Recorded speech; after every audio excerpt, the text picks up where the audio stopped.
Bienvenue à toutes et à tous.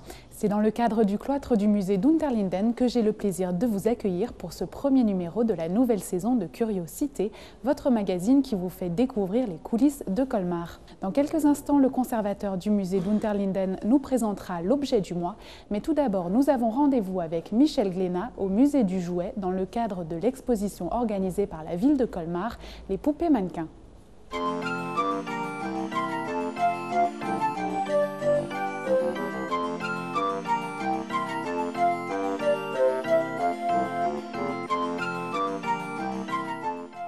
Alors la poupée mannequin existe donc depuis plusieurs siècles. C'est une poupée avec laquelle les petites filles jouent et habillent. Et pourquoi mannequin? C'est tout simplement parce qu'elle avait toujours une garde-robe très importante qui a toujours été le reflet de la mode des époques où elles ont été créées. Alors elles existent déjà depuis plusieurs siècles. Bon, elles étaient faites en terre cuite, en cuir, etc. Après, les nouveaux matériaux se sont installés, donc depuis les années 50, ces poupées mannequins se sont fortement développées et démocratisées, avec une des toutes premières poupées mannequins que l'on connaît, qui s'appelle la poupée Barbie. Alors là, ce que nous présentons, ce sont les poupées mannequins des années 50 à 70-80. Les autres, ce sont des objets rares, des objets de collection. Celles-là sont plus courantes. Et la collectionneuse qui nous a prêté toute cette collection importante de près de 150 poupées est spécialisée justement sur ce créneau années 50-80. Alors elles ont un visage particulier, bien évidemment, ce sont des poupées très belles, ce sont des jeunes femmes, bien évidemment, donc qui font mannequin, et ensuite leur garde-robe est très impressionnante, puisque c'est le reflet de toute la création en matière d'habillement qui est reproduite au niveau des poupées. Donc elles sont, je dirais, quelque part le témoin de l'évolution de la mode sur 3 décennies, puisque là nous consacrons cette exposition à 3 décennies. Alors, il y a des stars, il y en a quelques-unes, comme par exemple Cathy, qui fête ses 40 ans cette année, que nous trouverons dans la vitrine. Cathy est donc née en 1967, et c'est une poupée mannequin qui aujourd'hui continue encore d'être là, bon, je dirais timidement, mais Cathy fête ses 40 ans, elle a eu un énorme succès. Dans une petite vitrine, nous verrons quelques artistes connus, comme Sylvie Vartan et d'autres, qui ont été reproduites en poupée mannequin avec leur garde-robe de l'époque. Vous avez Bella et Gégé, entre autres, mais malheureusement, ce sont des marques qui ont disparu, puisqu'en France, tout le monde sait que l'entreprise du jouet vraiment reste maintenant très limitée, et même confidentielle. Dans la poupée mannequin, effectivement, vous avez aussi des accessoires pour certaines qui vont avec l'habillement, le sac à main, la chaussure, le chapeau, etc. Tout cela, effectivement, contribue au succès de ces poupées mannequins. Il ne s'agit pas seulement que de la robe, mais il y a ce qui va aussi avec un environnement. La poupée mannequin, c'est une poupée qu'on peut habiller, dont on peut s'occuper constamment, avec une garde-robe, je dirais, infinie, puisqu'on peut acheter aujourd'hui les habits de l'époque, et tout simplement, chacun peut rêver en l'habillant comme elle le souhaite, et on peut peut-être reproduire sur la poupée mannequin l'envie que l'on aurait de porter certains vêtements que malheureusement on ne peut pas acheter.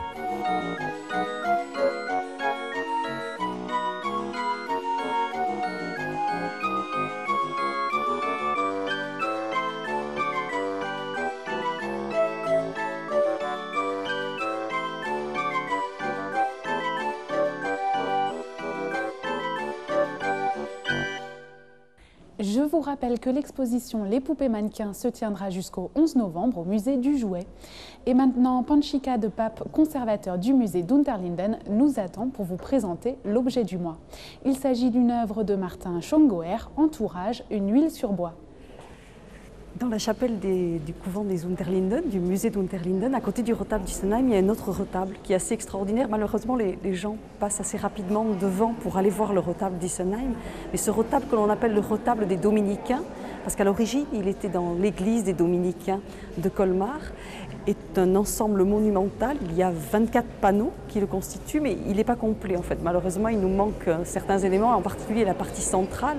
Mais ces 24 panneaux qui constituaient les volets peints du retable des Dominicains sont aujourd'hui conservés ici. Et ils ont été réalisés par Martin Schongauer et son atelier, même s'il n'avait pas réellement d'atelier à Colmar, mais ils ont travaillé à plusieurs pour faire cet ensemble où on reconnaît vraiment la patte du peintre Martin Schongauer. Martin Schongauer, c'est quand même l'artiste colmarien par excellence de la fin du XVe siècle. Il est connu surtout pour ses gravures, pour ses 116 gravures. Donc Dürer venait pour rencontrer Martin Schongauer, mais il est aussi connu pour ses panneaux peints. Le plus célèbre, et je pense que pour les colmariens, et c'est une œuvre qui est chère au cœur des colmariens, c'est la Vierge au buisson de rose, qui est conservée, lui, effectivement, dans l'église des Dominicains. Mais en plus de cette Vierge au buisson de rose, il a fait le retable d'Orlier, qui a été commandé par Jean d'Orlier et qui se trouvait à Isenheim à l'origine, qui est maintenant au musée d'Unterlinden. Mais à côté de ce retable d'Orlier, il y a ce retable des Dominicains et on connaît aussi de Martin Schongauer quelques petits panneaux. Mais dans ces grandes réalisations, c'est surtout le retable des Dominicains qui est le plus célèbre. Certaines gravures ont été faites d'après les panneaux du retable des Dominicains, ou au contraire, le retable des Dominicains s'est inspiré de gravures déjà réalisées par Martin Schongauer, puisqu'on voit tout un ensemble sur la passion du Christ et de l'autre côté sur la vie de la Vierge et l'enfance du Christ. Donc c'est un ensemble vraiment complet, un panel complet sur la passion et la vie de la Vierge que l'on voit dans ce retable des Dominicains. Donc sur plusieurs ouvertures, on le pense, on voyait se dérouler cette vie de l'enfance du Christ et la passion du Christ. Donc cette œuvre est entrée au musée en 1853 et en fait c'est une œuvre qui a énormément souffert et c'est pour ça que depuis 2 ans maintenant le musée d'Unterlinden entreprend une grande campagne de restauration sur ce retable des Dominicains, mais c'est une campagne de restauration qui sera lente et longue parce qu'elle est complexe et j'engage vraiment les personnes à venir au musée d'Unterlinden pour voir un peu ce joyau de la peinture colmarienne. Donc il a fallu étudier un petit peu ce qu'on allait faire sur cette étude. Et donc il y a 2 restauratrices qui sont venues travailler sur ce retable, qui ont déjà commencé. Elles ont déjà mené 2 campagnes et elles ont restauré 8 des panneaux sur les 24 que forme le retable des Dominicains. Donc on avance petit à petit sur ce travail-là. Alors, on a commencé par le plus facile sur la restauration, c'est-à-dire sur un travail déjà de nettoyage et de dévernissage des vernis précédents qui avaient été posés. On a enlevé ces vernis anciens et là on s'est rendu compte avec émerveillement qu'en fait les restaurations antérieures qui ont eu lieu tout au long du XIXe siècle et je dirais tout au long du XXe siècle ont finalement caché, masqué une partie de la couche picturale. Parce que ces restaurations, on a rajouté des vernis qui se sont encrassés, qui ont jauni. Quand il y avait une toute petite lacune, en fait, on masquait cette lacune, mais on débordait sur cette lacune. Et donc, on avait oublié certains éléments. Et je prends en exemple, il y a un très beau panneau qui est le Noli me tangere, ne me touche pas, que dit Marie-Madeleine au Christ qui ressuscite et qui se présente à elle, ressuscité, souvent sous la forme d'un jardinier, d'un homme comme un autre, mais par ces mots « ne me touche pas », elle se rend compte qu'en fait elle a affaire à Jésus et qu'il est ressuscité. Et Martin Schongauer a présenté cette scène dans un jardin, comme c'est effectivement l'habitude. Et c'est un très beau jardin avec tout un fond de roses à l'extérieur, d'oiseaux. Ça préfigure un peu la Vierge au buisson de rose que l'on voit en plus grand, même si ce tableau a été fait peut-être légèrement après. Mais tout cet aspect de la végétation, des oiseaux, les différentes couleurs des feuilles vertes, on ne le voyait plus. On voyait une image uniformément, je dirais, marron.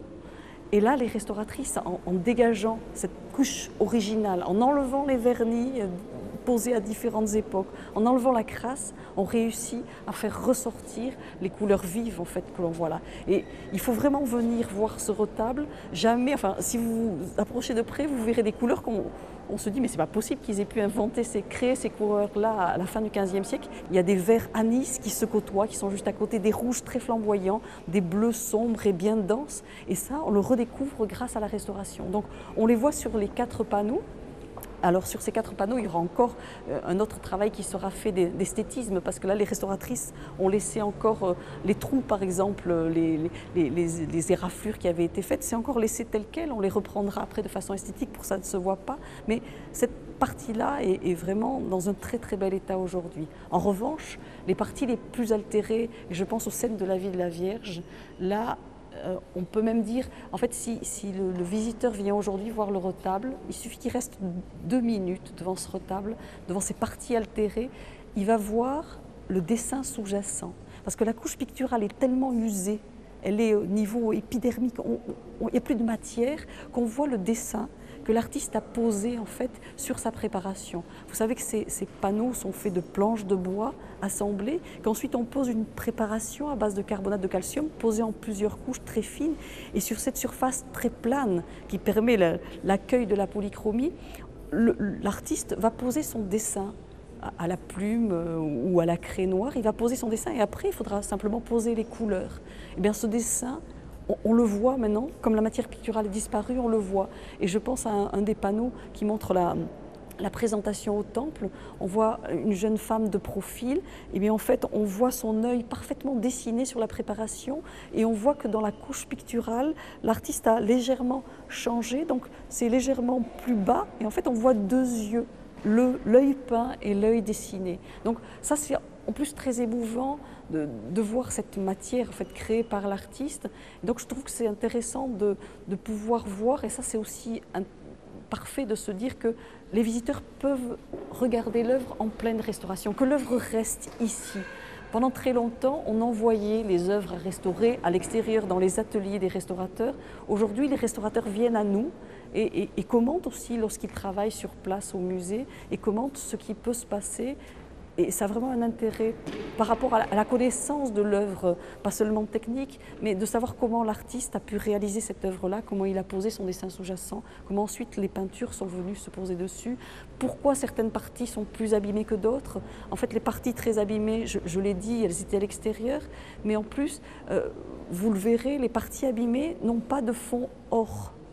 Et ce fond or qu'on voit sur tous les autres panneaux oblige le peintre à faire une préparation beaucoup plus épaisse, et du coup ça structure mieux le panneau et ça lui donne plus de force et il s'abîme moins tout simplement. Donc tout ça c'est intéressant de pouvoir l'admirer de visu et de voir ressortir une œuvre qui a vécu des choses terrifiantes, parce que c'était avant la Révolution dans l'Église dominicaine. À la Révolution française, c'est allé dans la bibliothèque du district, l'ancien collège des Jésuites de Colmar. Et là, ils n'étaient pas du tout dans cette forme que nous avons aujourd'hui. C'était des planches.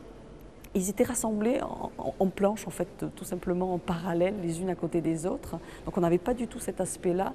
Ils ont été restaurés à maintes et maintes reprises. Ils sont partis, ils ont été restaurés à Paris.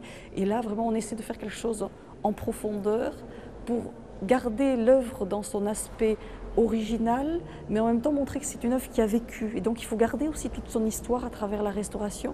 Donc c'est un petit peu ce à quoi on voudrait aboutir, même si ce n'est pas pour tout de suite, mais j'espère que dans 4-5 ans, le retable des Dominicains, pour sa restauration pourra être terminée et que les visiteurs pourront le contempler dans toute sa splendeur et son histoire. Dans le cadre de l'objet du mois, il se tiendra également une conférence au musée d'Unterlinden, salle 5, le 25 octobre, dans la limite des places disponibles. Curiosité est terminée. Le mois prochain, nous nous rendrons au musée d'histoire naturelle et d'ethnographie dans le cadre de son exposition Le pain des hommes. Et le musée d'Unterlinden nous proposera son objet du mois. À bientôt, salut!